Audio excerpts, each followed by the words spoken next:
O Vietnã não era apenas uma guerra de ideologias. Era um mergulho em um inferno verde, onde a civilização se dissolvia sob a umidade sufocante e o cheiro onipresente de pólvora, decomposição e óleo diesel. Para os soldados que desembarcaram nas selvas do Sudeste Asiático, na década de 60, o terror não vinha apenas do inimigo, mas de um ambiente que tentava motê-los a cada segundo. Imagine ser um jovem de 19 anos, arrancado de uma cidade pequena nos Estados Unidos e jogado em um lugar onde a grama elefante é alta o suficiente para esconder um exército inteiro e onde o chão sob seus pés pode se abrir a qualquer momento para revelar um abismo de estacas de bambu banhadas em fezes para causar infecções fatais. O relato de sobrevivência no Vietnã começa com um som. Não o som dos pássaros, mas o tumpe-tumpe rítmico e ensurdecedor das pás dos helicópteros Huey,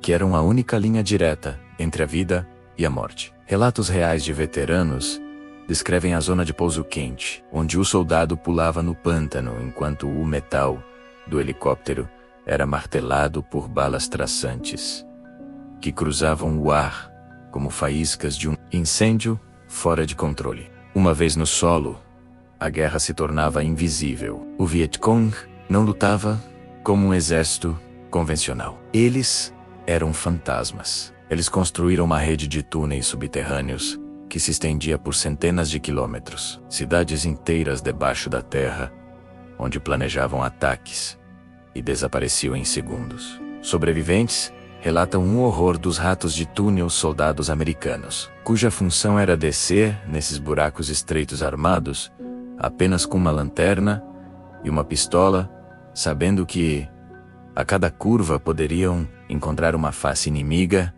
ou uma armadilha de serpentes venenosas presas pelo rabo para dar o bote no rosto do invasor. O suspense da guerra era alimentado pelo agente laranja e pelo napalm. Relatos de sobreviventes narram o céu ficando laranja avermelhado antes de uma onda de calor insuportável incinerar tudo o que era verde. Vimos a selva derreter, diz um veterano da 1ª Divisão de Cavalaria.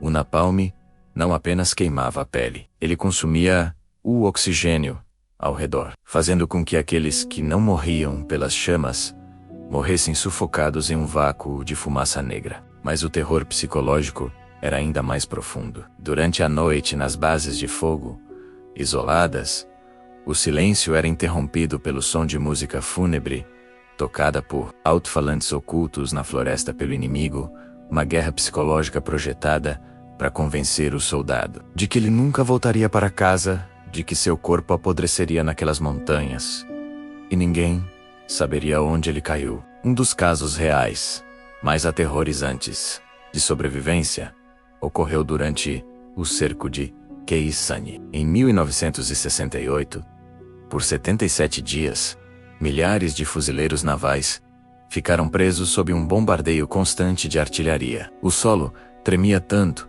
que os soldados perdiam o equilíbrio dentro das trincheiras, cheias de lama e ratos. Relatos descrevem homens que pararam de falar, cujos olhos ficaram fixos no que chamavam de olhar de 1000 jardas, uma dissociação mental onde a mente foge do corpo para não sucumbir ao horror de ver seus amigos serem pulverizados por granadas de morteiro. A sobrevivência ali não era uma questão de habilidade, mas de uma sorte cruel e aleatória. A história termina com o retorno para casa, que para muitos foi o início de uma outra guerra. Diferente dos heróis da Segunda Guerra Mundial, os sobreviventes do Vietnã voltaram para um país que os odiava ou os ignorava. Eles trouxeram a selva dentro deles. O estresse pós-traumático não era um diagnóstico na época, era apenas chamado de fadiga de combate. Veteranos relatam passar décadas acordando, suados no meio da noite, sentindo o cheiro da lama do delta do Mekong ou ouvindo o estalo de um galho seco no quintal e imediatamente rastejando para baixo da cama, em busca de um fuzil que não está mais lá.